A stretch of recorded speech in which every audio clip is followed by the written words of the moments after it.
I am going to discuss the last set of properties, three properties of linear time invariant systems, LTI systems. So the three properties are convolution property, multiplication property, and width property. So these properties are very, very important when you talk about the communications basically. And let us start with the convolution property. So consider the convolution integral, that is the output response of a system when an input x of t is applied, where h of t is the impulse response. So this is nothing but convolution integral. Let us take Fourier transform of the y of t. So that is nothing but capital Y of j omega is the Fourier transform of small y of t. This is the time signal, this is the Fourier transform. And this is nothing Fourier transform operation applied on y of t. What is the definition of this? So you have integral and you have the signal, given signal. This given signal here is nothing but y of t. So you have substituted the above equation. This is the equation 1, you can call this as 1, and you have substituted this 1 in the second equation here.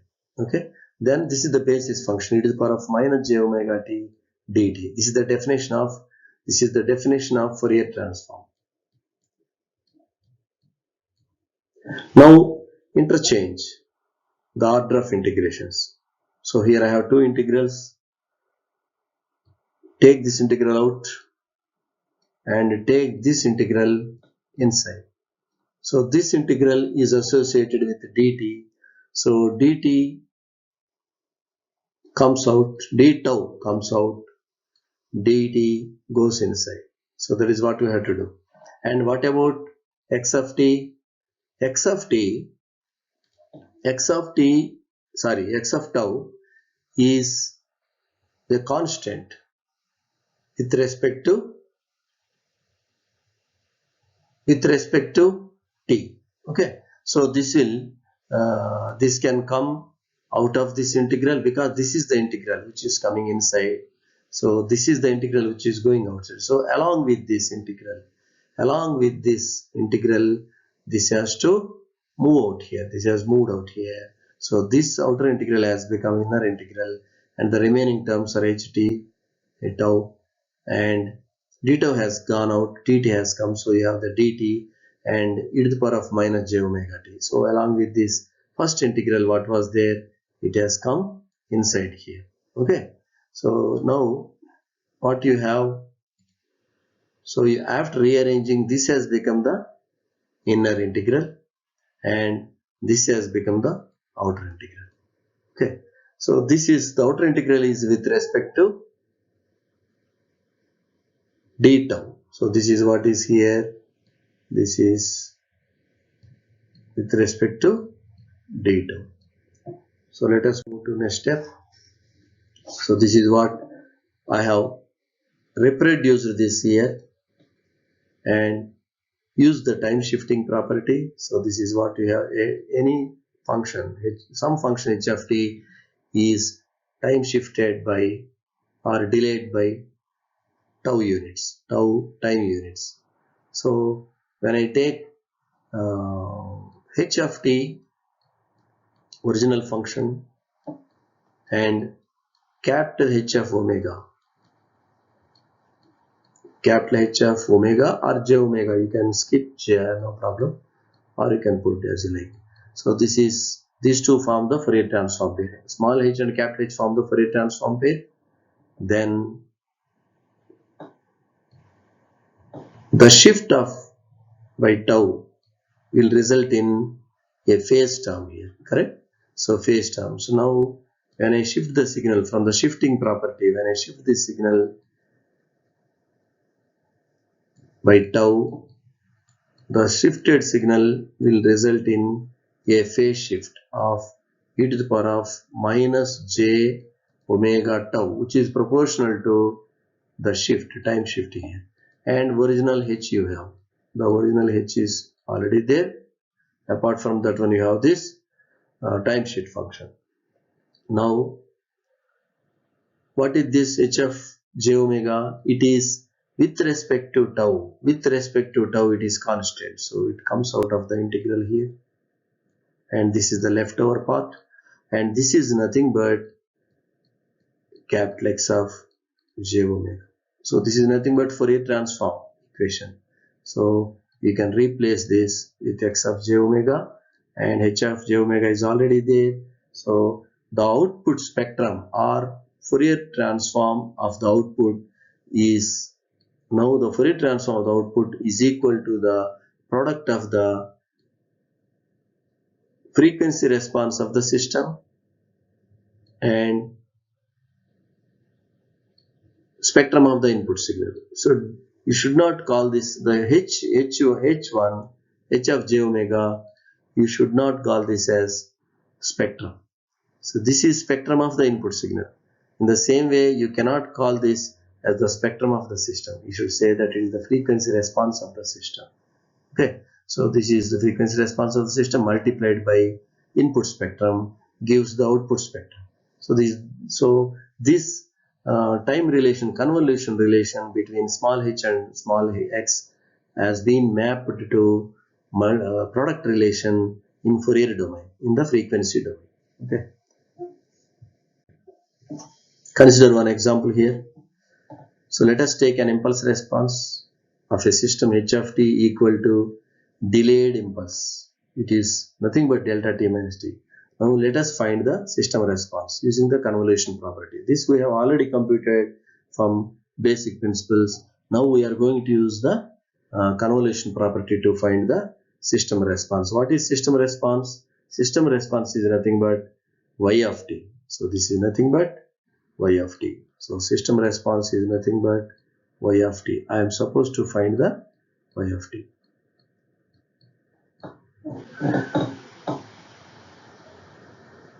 The frequency response of the system is the Fourier transform of h of t. Okay, so h of t and h, capital H omega, they form the Fourier transform. So I want to find, I can put j here, no problem. So this is the Fourier transform of the delta function delayed by t naught units. Okay, it is only say, because here it is a delta function means 1, it is because of shift e to the power of minus j omega t naught, phase shift has come. Otherwise it is equal to only 1. Thus for any input x of t with Fourier transform x of omega, the Fourier transform of the output is, we know that just now we stated, we have proved that output spectrum equal to Fourier frequency response of the system multiplied by input spectrum. So compare this equation. So compare this equation with this. Now you have, so this is what you have, e to the power of h of j omega. You substitute for h of j omega here and x of j omega here. Okay. So what is x of j omega? X of j omega is nothing but Fourier transform of the original signal. Okay, I am writing it here. So what is the input signal here? You must have considered x of t as the input signal. This is the input signal. Output signal is y of t. Okay. Now x of t given signal and capital X of omega, they form the Fourier transform pair. So now I have derived, this is what I got. I got y of j omega equal to e to the power of j omega t naught multiplied by capital X of omega. This is what I have. Okay. Now again take the inverse Fourier transform. If I take the inverse Fourier transform on both sides, this y, capital Y becomes a small y, and this phase shift operation applied on the spectrum, it is converted into time shift operation on the time signal. So y of t equal to x of t minus tau. So this is what you got, the output. This is what is you wanted to know, what is the system response for the shifted impulse. Okay. So this earlier we have done using the fundamental principles. Now we have done using the convolution property. Take another example. Let us consider a system, a differentiator. Basically, this is nothing but a differentiator. Differentiator means anything, time differentiator. Whatever you give at the input, it differentiates that quantity. So what is that you are giving at the input? You are giving x of t. You are giving x of t, and you are getting y of t. Y of t is nothing but dx of t by dt. So this is the input output relation. Now from differentiation property, because we are differentiating the input, from differentiating property, and what is there? One more property is there here. You are basically taking the Fourier transforms basically. Okay. So from differentiation property and taking Fourier transform,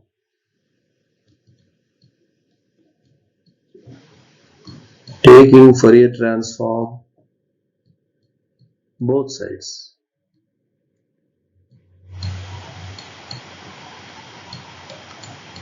So by taking Fourier transform on both sides and differential property, we have the spectrum of output equal to j omega multiplied by the input spectrum. So output spectrum equal to j omega times input spectrum. So what is this j omega? Because we know that because it is multiplying this one, so it must be the system's frequency response basically. Okay, the system, it is nothing but your system's response. What is this system's response? It is omega here, it is h of omega here. So basically it is a differentiator, so it goes through like this, j omega. Okay, so this is basically a linear function with slope unity, and which passes through the origin in the frequency domain. There is omega equal to 0 here. This omega equal to 0, it passes through because ordinate is not there. So this is nothing but our frequency response of the differentiator basically. So by substituting h of omega, we have, let us consider another example. Impulse response is an exponential decay function. Let us say it is something like this. This is h of t, and take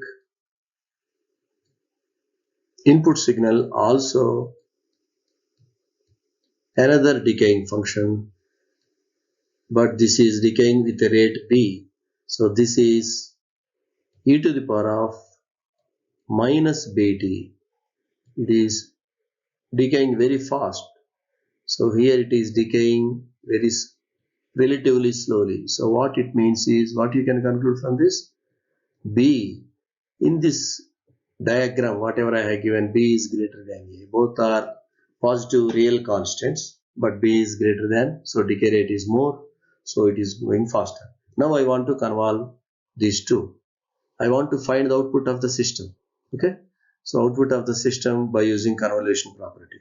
So let us find, I know that x of omega for e to the power of minus b. Okay, so Fourier transform of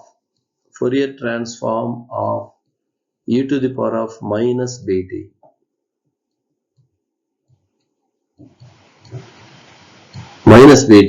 equal to capital X of j omega. Okay, similarly Fourier transform of e to the power of minus at equal to capital H of j omega. Okay. So what is x of j omega? For this function, it is power of minus b at. We know that the Fourier transform is 1 by b plus j omega. Similarly, for h of omega, it is nothing but 1 by a plus j omega. Okay. Now, from convolution property, we have y of j omega equal to x of omega multiplied by h of omega, or otherwise h of omega multiplied by. So substituting this in this, I have 1 by a plus j omega multiplied by b plus j omega. This is what is the output spectrum. This is the output spectrum y j omega. Here we are assuming b is not equal to 0, which I have already shown in the diagram, and I can solve this by using, first I can express this as in partial fractions, and where a and b are constants. I have two factors here, and I can multiply both sides with a plus j omega into multiplied by b plus j omega. Then I can solve. If I solve, I will get a equal to 1 by b minus a and b equal to minus. Okay, what is this? A equal to 1 by b minus a. What about b? B is nothing but 1 by a minus b. 1 by a minus b. That's why a equal to minus b it has come. Okay. Now you substitute for this a and b here and take the common term 1 by b minus a outside. You have this partial fraction expansion like this. Okay. Now use the inverse transform and linear property. Inverse Fourier transform. Find inverse transform. Find the inverse Fourier transform and use the linearity property. So two things you have to do here. So here 1 by b minus a is constant, and 1 by a plus j omega gives a decaying exponential on the positive axis between t equal to 0 to infinity. That means for t greater than or equal to 0. Similarly, I have 1 by b plus j omega gives another exponential term, but minus is there. So this minus, this is one additive terms, two additive terms are there. So here I am applying the linearity property. So separately, I can get the inverse Fourier transform, and I can add these two to get the final output, that is y of t. So now let us consider another example. Same functions here. Impulse response and input signal both are same as in the previous example, but the difference is here b equal to a. So that means the decay rates of the impulse response and the decay rate of the input. So this is input, this is impulse response, both are same. So this is x and this is h, both are same. So in this case, let us find the output function. So it is the simplified version. It is the simplified version of the previous result. So here what we have done, we have taken again same thing, x of omega. We have taken h of omega, means we found for the given signal x of t, we found x of omega. For the given impulse response h of t, we found the capital H of omega. Okay, this we know from the table of Fourier transforms, or you can do it separately. And using the convolution property, we have expressed the y of j omega equal to x of j omega multiplied by h of j omega. So it is a product basically. I have substituted this and we got this. Okay, this is what. Now what we have to do, we have to take the, if we take the inverse Fourier transform, we will get it. Okay, but here 1 by a plus j omega, because in this case x of omega equal to h of omega, because I have skipped the j, don't worry about it, I told several times. You can write j or you can skip there, no problem. So x of j omega, capital H of j omega equal to 1 by a plus, because b equal to a, 1 plus 1 by a plus j omega. Then 1 by a plus j omega multiplied by 1 plus j omega, 1 by 1 plus j omega square I will get. Okay. So this can be written as the differentiation of this function. You can write like this. How? This is 1 by, let us say 1 by x. This is basically, this is 1 by x, and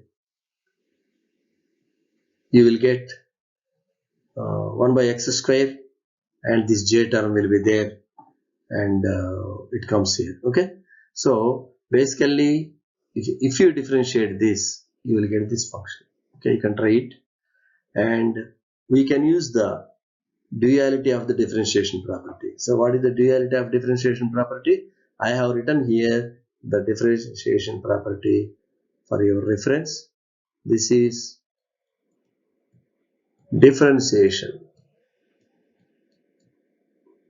property, and this is duality, the dual property, dual to differentiation. What I have done here, dual to differentiation,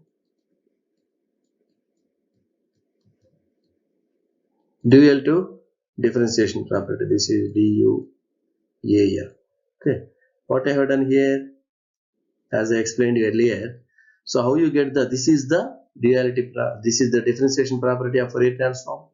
In duality, what you are doing, first thing, right side becomes left side and left side becomes right side. I am just reminding you. And capital X becomes small x, capital X becomes small x, small x becomes, this small x becomes capital X. So capital X becomes small x becomes capital X, t becomes j omega, and j omega becomes t. Okay, so t becomes omega, here dt means d omega, then here j omega means jt. This is what you will get. Okay, so this is the, I mean, already proven property this is, so I am just borrowing it, I am reminding you.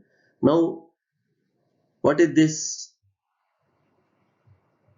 This is nothing but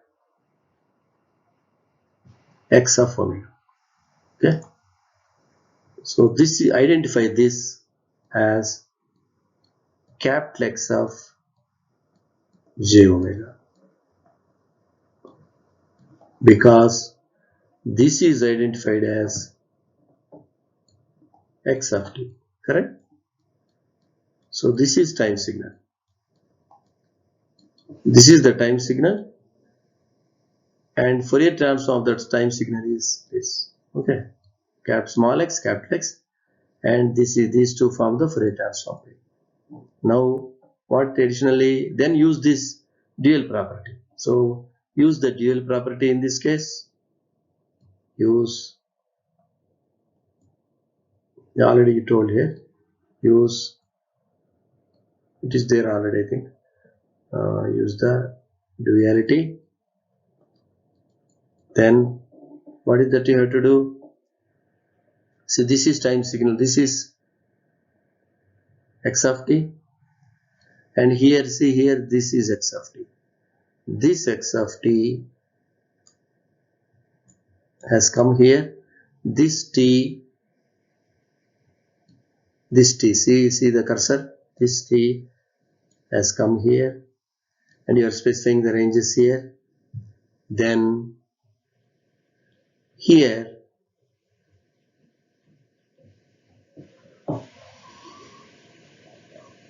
so this is what you have. So this is, what is this actually? This is nothing but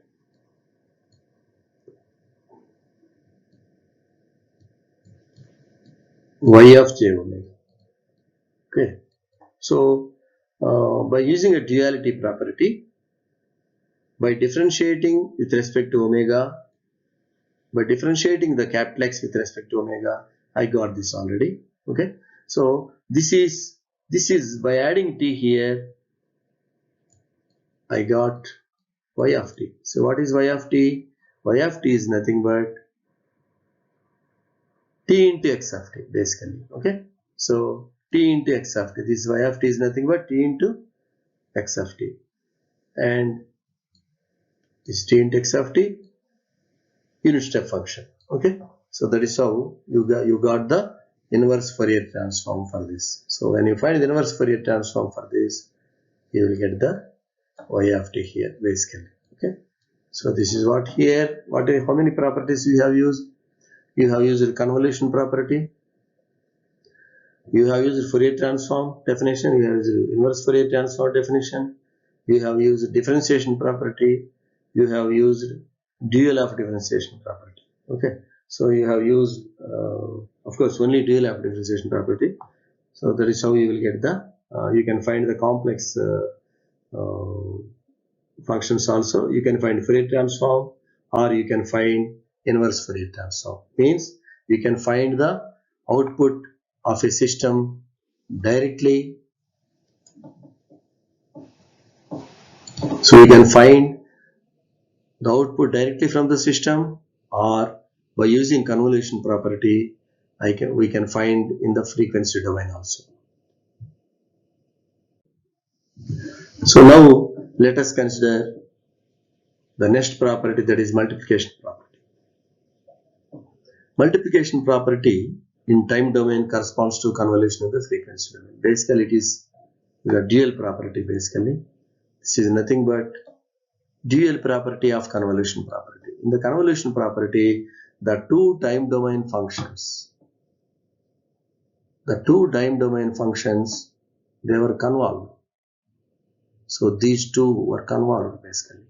Now they are multiplied. When they are convolved here, we were getting the multiplication here, correct? So when the inputs are convolved, we were getting the multiplications. Similarly, when I multiply in time domain, it will become a convolution integral. That means the spectra, what is the spectra? Two functions I have taken here. One is S of t is one function, one signal, P of t is another signal. Okay, so when I multiply these two, their spectra, capital S, what is capital S? Capital S is nothing but the Fourier spectra of small s. Capital P is nothing but Fourier spectra of small p. So these two spectra, they are convolving. This is the convolution integral. Basically here you can replace the theta with omega. Okay, because this was there in book, I wrote like that. This theta is nothing but, I can say, yeah, because dummy variable basically. I no need to write this specially. So theta here is anywhere dummy variable and variable of integration basically. Then after substituting the limits minus infinity plus infinite, you will be left over with only omega function here. Okay, this is variable. Afterwards you will get omega function here. So multiplication of one signal by another signal can be thought of as amplitude modulation. Thus multiplication property is also referred as the modulation property. This I think I have to explain. So what is modulation property? For example, when you take a speech signal, I am speaking, I am taking the lecture now. I am taking the class. So if you record my voice and call that as a speech signal, so let us call that as a message signal because I am giving some message to you. So my speech can be considered as a message signal, and it is nothing but low frequency signal because my speech is limited to 4 kilohertz bandwidth basically. Beyond 4 kilohertz, in fact, most of the energy is limited to 2.5 kilohertz. So take the highest possible frequency you can take as 4 kilohertz. I mean, traditionally it is considered like that because telephony equipment was designed like that. And 4 kilohertz is low frequency, and its bandwidth is 4 kilohertz means it is a low pass signal like this. It is a low pass signal like this. Yeah. So this is nothing but your cutoff frequency or maximum frequency. This is zero frequency, linear frequency, and F max. F max is 4 kilohertz here. This is the message signal. Now, if you want to transmit this, you have to build because the lambda for this will be very high. If you want to electromagnetically transmit this one, you have to convert this speech signal using a microphone into electromagnetic energy, but the frequency will be same 4 kilohertz. If you want to transmit this, you require very large antennas. Okay, so it is not possible. So to build those antennas, or if you want to directly without converting into electromagnetic energy, if you want to transmit this one, you have to shout. So acoustic energy you want to transmit, even if you shout with your full energy, it won't go beyond few meters. Okay, or if it is very silent, for example, something like a rural side in forest, somewhere absolute silence, probably it will go up to 1 kilometer, like not more than that. Okay, so when you talk about transmitting the message signals or speech signals over hundreds of kilometers, then we should go for radio transmission. So these low frequencies must be converted into higher frequencies by some technique. That technique is called modulation technique. So what is done here is we will take a carrier signal called CF, very high frequency signal, could be megahertz, in the order of megahertz this is, and this signal will be there in the order of megahertz or few hundreds of kilohertz also sometimes. So then you multiply these two. So multiply the message signal with carrier signal, very high frequency signal. So when you multiply this, you will get a different kind of signal that I call this as, let us say I call this as y of t, because I don't want to use s of t, again confused. Y of t, this is the signal, and in simple case amplitude modulation is told here. So low frequency signal and high frequency signal, when they are modulated, they look like this. So it is like an envelope, low frequency envelope, having inside the carrier frequency. So this is nothing but your low frequency speech signal, message signal, and inside you have the carrier signal. So this carrier, because of this carrier signal, you are able to transmit them. So to transmit megahertz, you need smaller size antennas. It means the atmosphere or free space supports higher frequencies as a channel, and it won't allow the lower frequencies. So that is the another way of making the statement. So after converting this into higher frequencies, you can transmit that one. Afterwards, you can remove this carrier frequency. Inside, whatever high frequency is there, this is megahertz. This is the megahertz range, and you cannot hear this basically. Okay, you can hear only the envelope. So remove this one at the receiver. This is what you are transmitting at the receiver at a distance of 100 kilometers, let us say. Then you remove this carrier, then you will get back your speech signal. That is how all the speech transmissions and radio broadcasting, and it could be FM station or it could be AM station, any kind of voice transmission. It can be broadcasting or it can be one-to-one personal communications, but everything at the transmitter you need modulation, of the low frequency with high frequency, that is carrier signal, and at the receiver you have to remove the carrier signal to get back the low frequency speech signal. So that is the process, common process in the communications, telecommunications. So I am going to show an example here. This is the message signal. In this case, because the diagrams are available with these variables I have taken, otherwise this is the spectrum of message signal m of omega. Okay, and actually this is the spectrum of m of omega. So small m of t is nothing but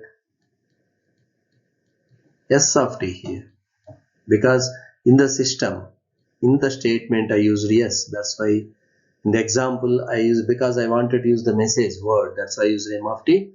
But otherwise, in according to our statement of the property, s of t is nothing but m of t, low frequency, and its spectrum is low pass. As I told, this could be highest 4 kilohertz. It is not more, omega 1 is nothing but 4 kilohertz.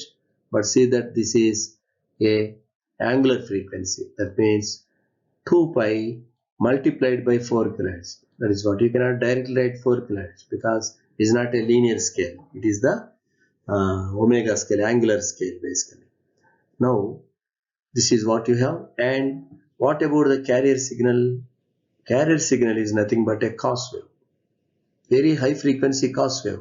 This f naught, 2 pi f naught, this f naught, omega naught is angular frequency and f naught is the linear frequency, corresponding linear frequency in h. This could be around, let us say 100 megahertz. This is 100 into 10 to the power of 6, 100 into 10 to the power of 6 hertz, megahertz. So this is where approximately the FM stations work basically. Okay, and of course it is not just multiplication. Then you will study more about this in the communication systems course, and very briefly and very in an arbitrary way I am explaining this, but it's not just multiplication. FM station is that yes, something else, and in AM at least you can multiply that one. Okay, but the frequency I am shown here as the FM frequencies. Okay, and AM frequencies are, you can go up to probably 30 megahertz. Okay, short wave, and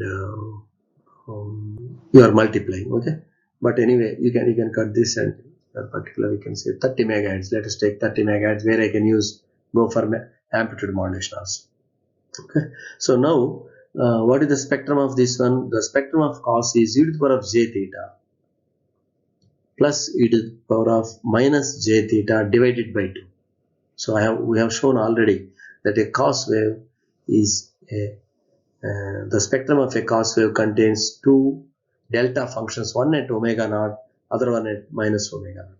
Okay, and it can be, its spectrum can be expressed. What is the spectrum? This is nothing but c of j omega, carrier signal. In my explanation, it is equal to carrier signal. And what about this? This is nothing but c of t. Okay,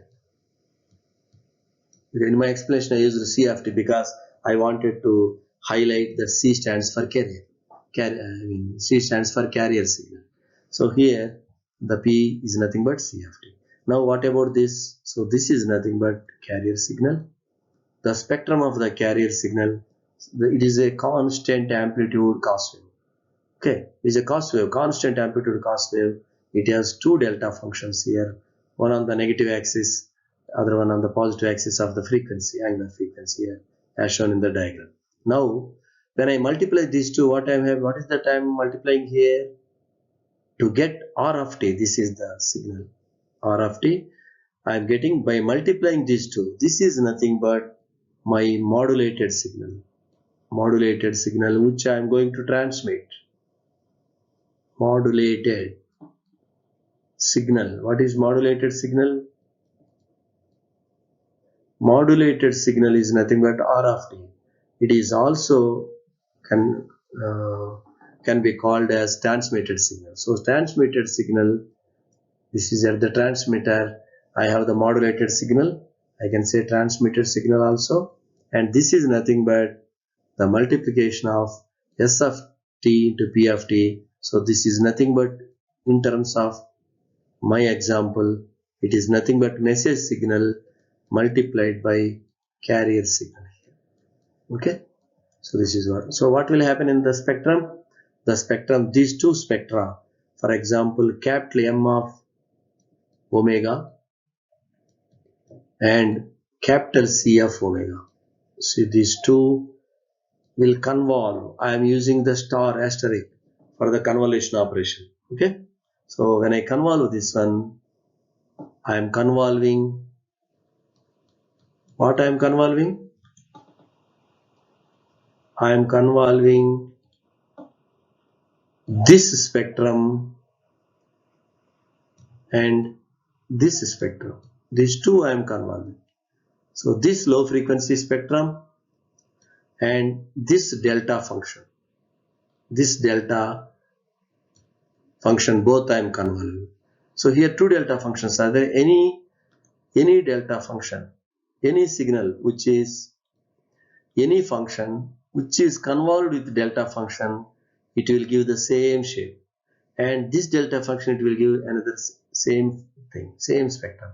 So if you convolve some function with a delta function, you will get the same function. Maybe scaling, maybe their amplitude may be a little bit high or low, generally low here, and of course after map, if you want to amplify, and you can amplify and increase the strength, no problem. So this baseband spectrum or low frequency spectrum, after modulation, it has given two identical spectra.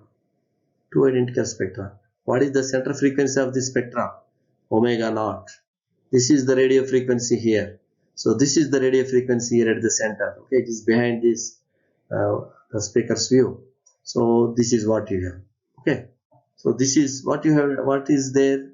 It generated two replicas, and basically by modulation, what is happening is, you can call this as frequency translation. The low frequencies are translated to high frequencies. That is what. Okay. So these are all low frequencies, both positive side and negative side, and you have frequency shifted version. This is nothing but translation. This is nothing but frequency translation. So low frequency are translated to high frequency. This is called translation. Frequency translation. I can call this as frequency translation. Okay. So modulation process means frequency translation. So I think now you know the very important property, the importance of the dual of convolution property. Okay. And at the receiver, what you are going to do? At receiver, if you want to get back the message signal, what you have to do? At the receiver, again I have to translate back. That means high frequency to low frequency translation I have to do at the receiver. Okay. And what is happening here? In the blue color, whatever I have shown, that is at the transmitter. So this translation, low to high translation in frequency is happening at the transmitter, and high to low frequency translation is happening at receiver. Again, you have to use another another signal at the receiver to convolve again, and you naturally get back the low frequency. Okay, I'm not going into details. And take another example. So I have another example here. Fourier transform of the signal. The signal is nothing but product of two sinc functions. So this is the given signal, product of two sinc functions. One sinc function is this, another sinc function is this. And applying a multiplication property. because these are the product of two signals. Their Fourier transforms will convolve. So this is the convolution operation. It is shown as asterisk. This is the first Fourier transform of the first signal, Fourier transform of the second signal. Means first sinc function, second sinc function. And what we know, the Fourier transform of each sinc function is nothing but a rectangular, a box function. I should not say rectangular pulse here. So this is not correct. And here,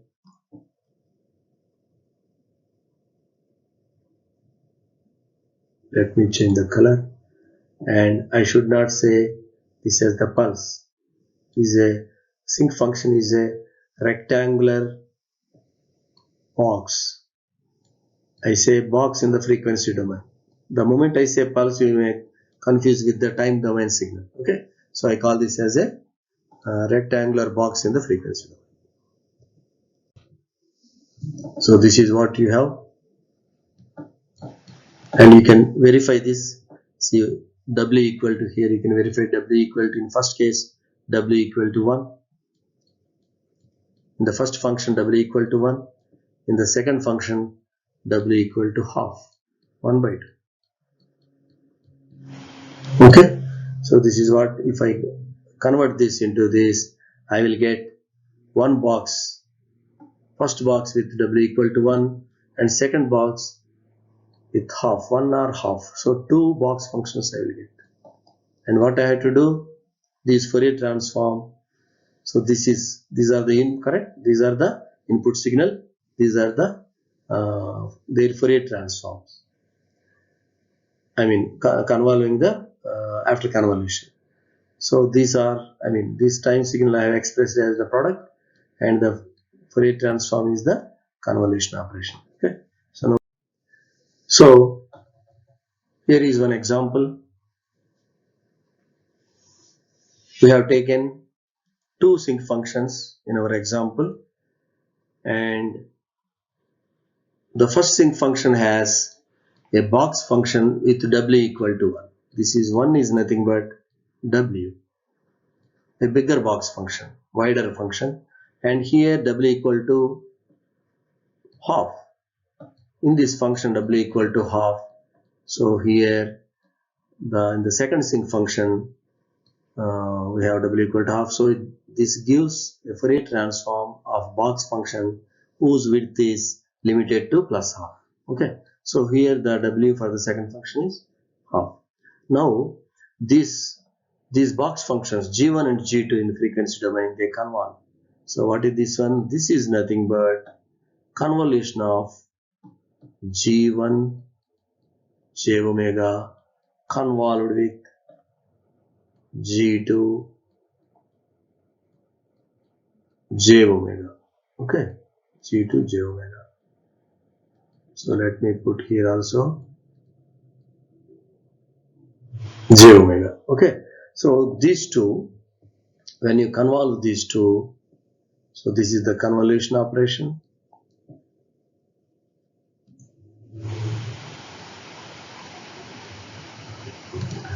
Convolution of this box and this box. It gives this function. Okay, something like trapezoidal. So here, this you have, and the convolution output is larger than both of these. Okay, W plus W1 plus half. Okay, first function has width of 1 and other function has width of half. So total is 1.5, that is 3 by 2. So the width has become 3 by 2 here on both sides, positive side 3 by 2, negative side 3 by 2. Okay, so this width part we will be discussing in the next slide. So this is the width property. I have shown you in the previous slide how the width has expanded. So that can be stated as a width property.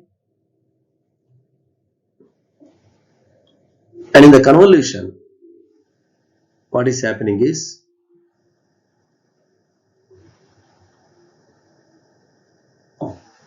Basically, this is what is the width of the output of y.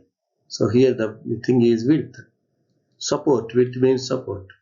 What is the width? Width of y of t, response of the system. That is what is here. Okay. So that is nothing but duration here. So what is y of t? Y of t is nothing but the output of a system fed with an input x of t,